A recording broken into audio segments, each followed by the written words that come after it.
Welcome back to AI for Leaders. Today we are diving into step 5 of PRISMS framework, measure and adjust based on results. Now, this might sound like a routine step, but I promise it's anything but, because this is the make or break moment in your AI journey. If you measure poorly, you scale the wrong thing.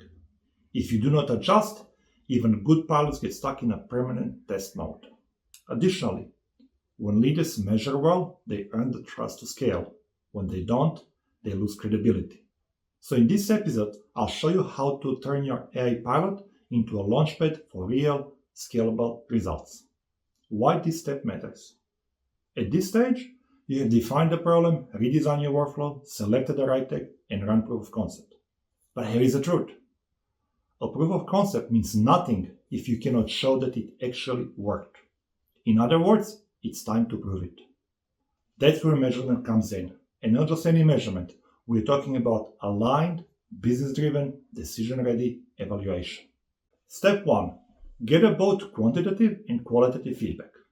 At this stage, you already have your evaluation criteria and SMART KPIs defined back in step 1. The purpose now isn't to chase every possible data point. It's to measure specifically against the success criteria you set up front. That discipline is critical. Otherwise, you risk gathering noise, introducing new KPIs midstream, or shifting the goalposts. Unless there is compelling agreed-upon reason, avoid refreshing or redefining what success means once the pilot is live. Here is what to collect. Quantitative metrics. These are the hard numbers tied directly to your original KPIs, such as reduction in average response time, percentage of tickets resolved without human intervention, monthly cost savings, and drop in follow-up inquiries. If your KPI was to reduce response time by 30%, measure that.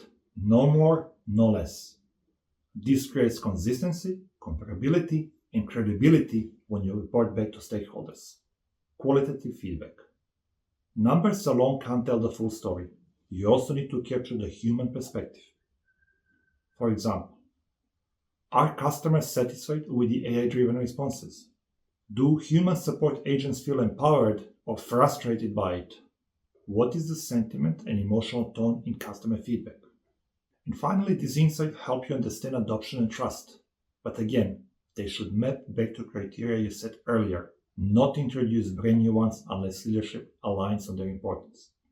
In short, you are not reinventing the scoreboard. You are gathering evidence to prove whether the AI delivered against the promises you made at the very start.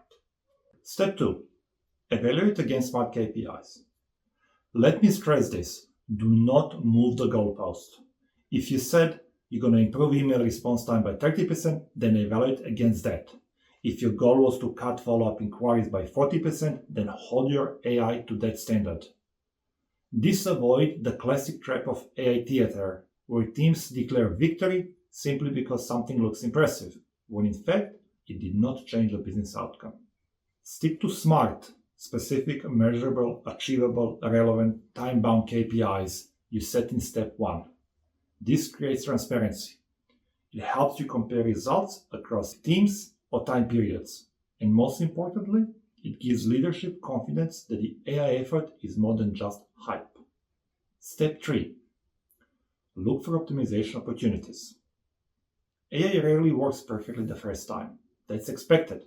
But the goal here is to understand what is working and what is not before scaling. Here are some common issues to look out for. AI isn't producing accurate responses fast enough. Maybe the model needs better training data. Agents are overriding the AI too often. Could be the UX issue or a trust problem. Finally, some types of tickets are getting stuck. Maybe the AI needs a clear escalation rules. Your job as a leader is to identify these weak points early and decide whether they are blockers or opportunities. For example, if your AI automates 80% of basic customer inquiries, but struggles with nuanced or emotional ones, that's okay. It just means you may want to scale within a limited scope before expanding to a broader function. Step 4. Make a clear go, no-go decision. Now we come to the pivot point. It's tempting to keep tweaking the POC forever, waiting for perfect. but in enterprise environments, that usually means that buy-in decision. So here is the move. If the AI has met or exceeded your success threshold across KPIs and users are satisfied and risk is manageable, green light scaling. If the results are mixed, maybe the metrics are okay, but user feedback is poor, pause, refine, and retest. And if the AI underperforms on all fronts, kill it. Thank the team, learn the lesson, move on. The courage to say no-go is what separates mature AI organizations from those stuck in pilot purgatory. Scaling the solution that works. Let's say your POC succeeded. Great. But that doesn't mean you press deploy to all immediately. You still want to scale intelligently and selectively, which brings us to the step 6 of the PRISM framework, coming next episode. For now, just remember this. Step 5 is your gate. This is where leadership earns trust or burns it. By showing that your AI initiative has delivered clear, measurable value, and you are making decisions based on evidence, you reinforce that this isn't about chasing trends. It's about solving problems. A quick recap. Step 5, measure and adjust based on result. Step 1 was gather both quantitative data and human feedback. Step 2, evaluate results against the original SMART KPIs. Step 3, find optimization opportunities. Do not expect perfection.